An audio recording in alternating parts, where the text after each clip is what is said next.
Les résultats 2023 d'Apple viennent de sortir, ils sont à peu près mitigés, on va essayer de les décortiquer et de comprendre si oui ou non est-ce que Apple constitue une opportunité d'investissement aujourd'hui. Donc on est sur Apple, donc vous voyez qu'en pré-marché, ça a quand même un petit peu morflé, hein. Ça veut dire qu'en moyenne, on peut un petit peu espérer comprendre que les résultats vont pas être extrêmement bons, alors on va aller regarder ça.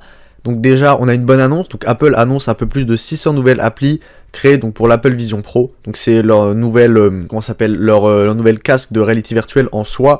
Donc vous voyez comment est-ce que vous voyez la chose en fait avec vos yeux. Donc vous avez un panneau d'affichage qui est de ce genre-là, et en fait il est devant vous et vous voyez donc votre maison, etc. Et là on voit plus d'1 million d'apps déjà disponibles sur l'Apple Vision Pro qui commence en février, le 2 février. Voilà. Donc là on voit ici et vont être disponibles ce vendredi 2 février à un Infinity Canva App Scale, donc ça veut dire qu'on peut continuer d'en créer en fait, donc ça c'est génial, et donc on nous dit voilà à peu près à quoi ça représente, qu'est-ce qu'on pourrait faire dessus, compatible avec iOS, iPadOS, macOS, etc. Donc ça c'est génial en soi, et donc vous voyez un petit peu, voilà, pour regarder la NBA, vous pouvez regarder des films, vous pouvez, voilà, only on Apple Vision Pro, c'est-à-dire que ce qu'il y a là, ça peut être uniquement voilà sur Vision Pro et en fait vous pouvez pas le voir autrement.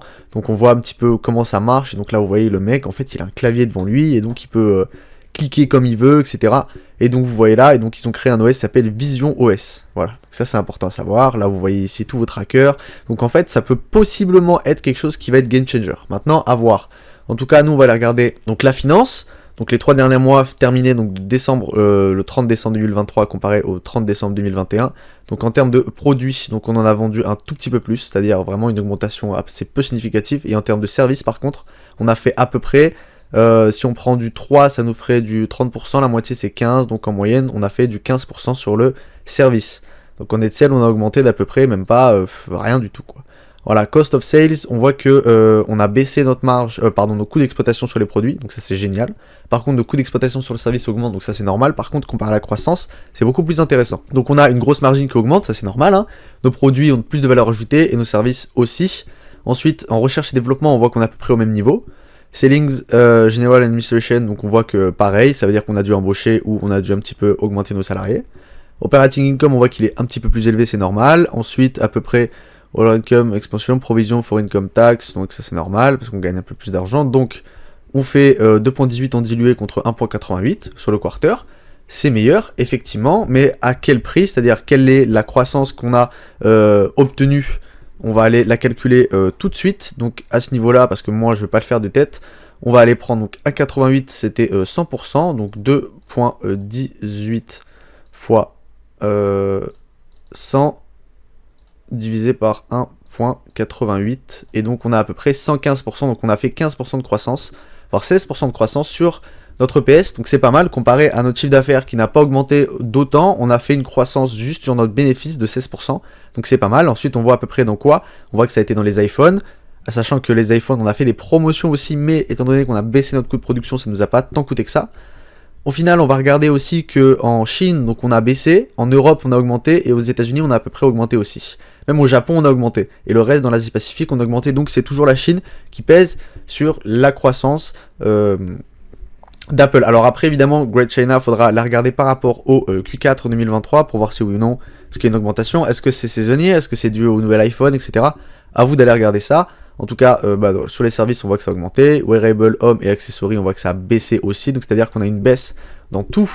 Donc, on a une toute petite augmentation dans les Mac. On a une baisse très significative dans les iPads. Donc, peut-être à moins 20%. On va aller la voir ici. Donc là, on voit, voilà, évolution des ventes du premier trimestre. Donc, à peu près. Après 4 trimestres de baisse consécutifs, a présenté ses premiers résultats financiers pour le compte fiscal de l'année 2024, qui correspond au mois d'octobre, novembre et décembre. Et donc on a à peu près, voilà, on le voit ici, un bénéfice de plus 13,1%, donc nous on l'a calculé à plus 15, voilà, chacun voit à peu près. Donc là on voit là l'absence de nouveautés pour l'iPad et les autres produits, une chute inattendue de 11%, qu'Apple explique par rapport à des calendriers de lancement différents et un trimestre fiscal qui comporte une semaine de moins, voilà. Donc apparemment on a une semaine de moins, ce qui fait que on perd 11% sur, 11% sur ça, 25% sur ça, voilà, donc c'est pas la meilleure explication de tous les temps. On a pris moins 3%. Maintenant voilà, faut le mettre dans ce contexte. Et donc là, ça c'est une courbe assez intéressante, évolution des revenus d'Apple. Donc on voit que l'iPhone prend une plus grosse partie. On voit que l'iPod a disparu, on voit que l'iPad diminue, on voit que le Mac stagne à peu près. Et par contre, on voit que les autres produits, donc on fait une percée de 2014 à maintenant, et ensuite surtout les services. Vous voyez que les services, on les a lancés déjà depuis 2010, et aujourd'hui ça représente plus de 20% de notre chiffre d'affaires. Donc c'est pas mal.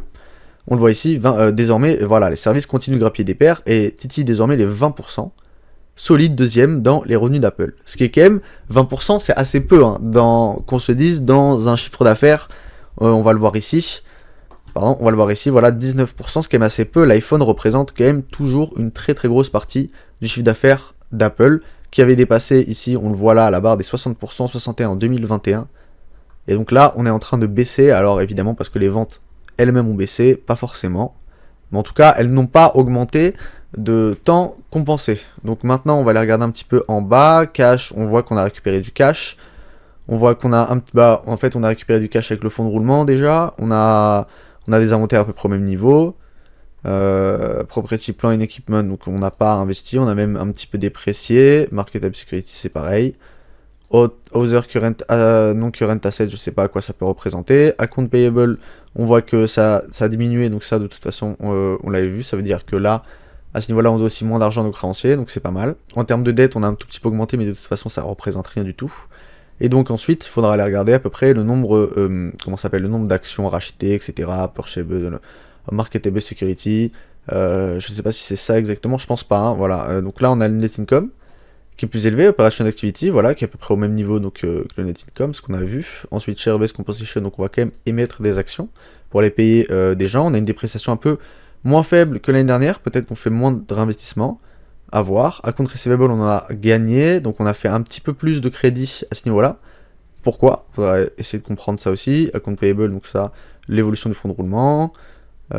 D'accord, donc on a à peu près cash généré par Operation Activities, 39 milliards en gagnant, voilà, vendeur non-trade, etc. On a récupéré déjà de l'argent en émettant des actions, mais ça faut l'enlever, la dépréciation et amortissement faut l'enlever parce que de toute façon on va la réinvestir. Voilà, c'est pour ça d'ailleurs les brokers font le retraitement eux-mêmes, hein. Donc cash operation activity, ça m'étonnerait qu'on soit 39 milliards. Et donc ensuite on va voir à peu près sur quoi est-ce qu'on va payer, process maturity and marketable security, donc là-dedans on va avoir de la vente d'actifs immobiliers, donc là on voit qu'on en a vendu pas mal, acquisition d'actifs immobiliers on a 2 milliards 3, donc on a un petit peu moins, et dépenses d'investissement on est quand même sur 9 milliards comparé à 5, c'est à dire que c'est beaucoup plus élevé, on a un capex extrêmement gros. Maintenant on n'a pas d'informations sur le capex, on a juste ça, allez regarder le transcript et les conférences call, essayez de comprendre, je pense qu'il y a forcément une Q&A entre, on passe de 5 milliards à 10 milliards, je pense qu'il y a quelqu'un qui va quand même poser la question. Faire attention, repaiement de la dette, non on s'en fout, 20 milliards de rachat d'actions, donc ça c'est normal. Par contre on continue le rachat d'actions, voilà, avec des périodes de 30, alors que là on doute peut-être un petit peu plus de notre croissance, mais voilà, à savoir, est-ce que Apple a un intérêt à garder de l'argent en cash, est-ce qu'elle a un intérêt à l'investir ou pas, ou est-ce qu'elle gagne plus d'argent à l'investir dans son propre business, donc ça c'est des questions à se poser, évidemment. Si vous appréciez ce genre de vidéo, n'hésitez pas à mettre un like et vous abonner, moi je vous dis à bientôt.